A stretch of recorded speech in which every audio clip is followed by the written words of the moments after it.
Video ini dibuat atas tujuan berkongsi ilmu semata-mata. Ia tidak dibuat untuk menghina atau menjatuhkan kredibiliti mana-mana pihak, organisasi atau jabatan.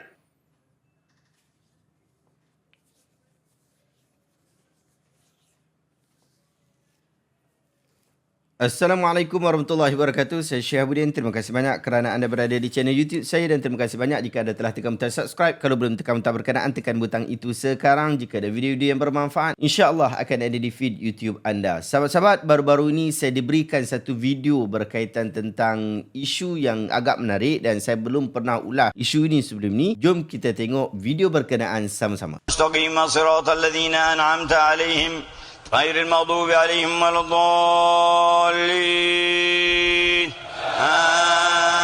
آمين بسم الله الرحمن الرحيم أرأيت الذي يكذب بالدين فذلك الذي يدع اليتيم ولا يحض على طعام المسكين وويل للمصلين الذين عن صلاتهم ساهون الذين هم يراءون ويمنعون الماعون بسم الله الرحمن الرحيم إنا أعطيناك الكوثر فصل لربك وانحر إن شانئك هو الأبتر الله أكبر.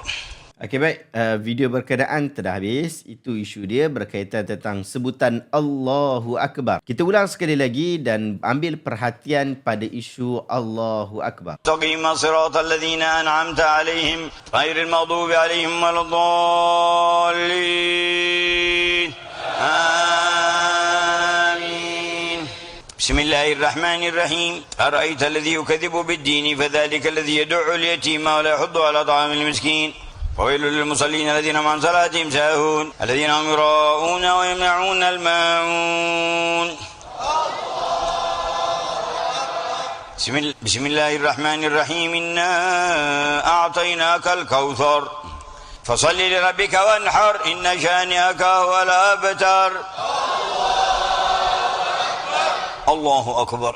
Alhamdulillah kita telah menonton video berkenaan. Jom kita berikan reaction daripada video ini. Pertama, video ini tidak bertujuan untuk mengkritik cara solat Habib Umar ataupun sesiapa yang ada dalam video tadi. Ia diterbitkan bagi menjelaskan tentang kekeliruan orang yang bertanya tentang hal ini. Demikian juga untuk isu cara bacaan yang mungkin agak pelik yang awak dengar daripada Tok Imam tadi, Habib Umar tadi. Anda rujuklah ahli qura' di tempat-tempat anda untuk memberikan pandangan. Tanya ustaz, tanya ustazah berkaitan tentang hal ini. Adakah bacaannya betul, bacaannya salah ataupun tidak, rujuk mereka terlebih dahulu. Demikian juga dulu Syekh Hisham Abdul Bari Ragih telah memberikan kritikan. Syekh Hisham Abdul Bari Ragih ini merupakan salah seorang keturunan Nabi, aktif dalam mengajar Al-Quran dan merupakan seorang yang mahir dalam pelbagai jenis bacaan Al-Quran. Oleh itu, kritikan beliau terhadap bacaan Habib Umar sangat wajar diambil perhatian. Jadi kita serahkan itu kepada ahlinya. Yang kedua, isu yang kita nak fokus hari ini adalah berkaitan isu mengenai hukum mengucapkan Allahu Akbar selepas membaca surah-surah Al-Quran. Apa yang saya lihat daripada video tadi, seolah-olah ia adalah bacaan pada akhir-akhir Ramadan dengan maksud telah hampir khatam bacaan Al-Quran. Jadi imam membaca surah-surah itu dalam satu rakaat. Biasanya di dalam kitab dibahaskan tentang isu ini bermula daripada surah Ad-Duha sehingga kepada akhir Al-Quran. Sahabat-sahabat, para ulama telah berbeza pendapat mengenai hukum mengucapkan Allahu Akbar selepas setiap surah dari surah Ad-Duha hingga surah An-Nas. Perkara ini sama ada dalam salat ataupun berlaku di luar salat. Imam Ahmad menganggap bahawa ia termasuk dalam perkara yang sunat, tetapi ulama yang lain tidak sependapat dengan hal ini. Terdapat juga riwayat lain daripada Imam Ahmad yang sejajar dengan pendapat majoriti, iaitu tidak disunahkan mengucapkan Allahu Akbar. Apatah lagi tiada hadis yang marfu' yang boleh disandarkan terus kepada Nabi SAW yang mengesahkan amalan ini. Juga tidak disahkan mengenai tata cara tersebut daripada mana-mana sahabat-sahabat Nabi radhiyallahu anhum ajma'in. Pun begitu, pendapat ini bukanlah pelik kerana ada sebahagian daripada ahli qura' daripada Mekah secara khusus memang mengamalkannya. Boleh jadi Habib Umar bermazhab dengan mazhab berkenaan. Di dalam kitab Al-Mustadrak oleh Imam Al-Hakim rahimahullah disebutkan tentang satu riwayat, bukan hadis Nabi SAW,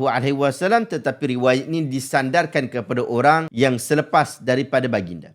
Ahmad bin Muhammad bin Al-Qasim bin Abi Bazzah mengatakan bahawa aku pernah mendengar Ikrimah bin Sulaiman meriwayatkan, qara'tu ala Ismail bin Abdullah bin Constantine falamma balaghtu wadduha. Saya membaca Al-Quran di hadapan Ismail bin Abdullah ibn Constantine, dan apabila sampai pada surah Ad-Duha, dia berkata kepada saya, kabbir kabbir inda khatimati kulli surah hatta takhtim. Ucapkanlah Allahu Akbar ketika setiap surah berakhir sehingga anda selesai membacanya. Abdullah ibn Kathir memberitahu dia bahawa dia membaca kepada Mujahid yang memerintahkannya untuk melakukan perkara yang sama. Dan Mujahid memberitahunya bahawa Ibn Abbas memerintahkannya untuk melakukan perkara yang sama. Dan Ibn Abbas memberitahunya bahawa Ubay bin Ka'ab memerintahkannya untuk melakukan perkara yang sama. Dan Ubay memberitahu bahawa Nabi SAW memerintahnya untuk melakukan perkara yang sama. Hadis ini diriwayatkan oleh Al-Imam Al-Hakim dan kitab beliau yang sangat-sangat terkenal, iaitu kitab Al-Mustadrak. Anda boleh rujuk dalam jilid yang ketiga, muka surat 344. Imam Al-Hakim ketika memberi komentar terhadap hadis ini, dia kata hadis ini sahih daripada sudut sanad. Tetapi ramai ulama-ulama hadis tak setuju. Al-Unqaili sebagai contoh berkata hadis ini adalah hadis yang munkar. Al-Imam Al-Zahabi rahimahullah pula mengatakan bahawa hadis ini adalah hadis yang gharib, hadis yang pelik, dan beliau menyebutkan bahawa ia adalah satu riwayat yang ditolak, yang disandarkan kepada Al-Bazzi. Menurut Dr. Aiman Suwaid, seorang qari yang masyhur dan sangat mahir dalam qiraat Al-Quran, beliau menyatakan bahawa bagi orang yang membaca qiraat Hafs bin Asim melalui tariqah Syatibiyah, seperti mana kebanyakan kita di Malaysia, kita tidak mengucapkan takbir ini kerana ia tidak berada di dalam kaedah bacaan kita. Bahkan bukan sekat kita saja, tetapi jumhur para ulama Ahlul Quran. Syekh Ibrahim Al-Akhdar, seorang ahli qiraat di Madinah, ditulis satu risalah berjudul Takbirul Khatam Bainal Qurra wal Muhaddithin. Takbir mengakhiri bacaan Al-Quran di antara para qari dan juga para muhaddithin. Pada akhir risalah ini, dia menyatakan bahawa melalui penelitian tentang kondisi riwayat-riwayat ini, verifikasi sanadnya dan biografi perawinya, kami tidak menemui riwayat selain daripada riwayat Al-Bazzi seperti yang disebutkan oleh para ulama. Dan riwayat ini hanya diriwayatkan oleh orang-orang yang lemah dan terluka. Tidak ada riwayat lain yang menguatkan riwayat ini selain melalui jalur Al-Bazzi. Ini sebagaimana yang telah dinyatakan oleh banyak ahli riwayat. Selain itu, beberapa qari terkenal seperti Ibn Mujahid dalam kitabnya As-Sab'ah dan juga Ibn Qasim dalam kitabnya Al-Kamil tidak menyebutkan takbir ini. Ini menunjukkan ketidakberlakuan riwayat ini di kalangan mereka, dan Allah lah yang lebih mengetahui. Jadi daripada video hari ini kita dapat satu kesimpulan yang cukup menarik. Yang pertama iaitu Habib Umar hafizahullah dan jemaah itu tidak membaca seperti mana kaedah yang kita baca di negara kita. Orang Asia juga tidak biasa dengan situasi ini kerana mazhab qiraat yang kita pegang ialah mazhab majoriti para ulama yang tidak mengamalkannya. Tetapi mazhab Habib Umar dan jemaah mereka dalam hal ini ialah daripada riwayat Al-Bazzi. Menurut Darul Ifta' Mesir, perbuatan ini diterima sebagai salah satu cara yang dibenarkan dalam pelbagai mazhab juga, bukan mazhab Hanbali saja, bahkan di dalam mazhab Syafi'i juga membenarkan perbuatan berkenaan. Jadi tidak ada keperluan pun untuk mempertikaikan perbuatan seperti ini. Cuma apabila kita nak melakukan sesuatu perkara itu, kita perlu membuat penilaian dan juga pemahaman terlebih dahulu. Lihat ia berdasarkan kepada kefahaman daripada guru-guru kita.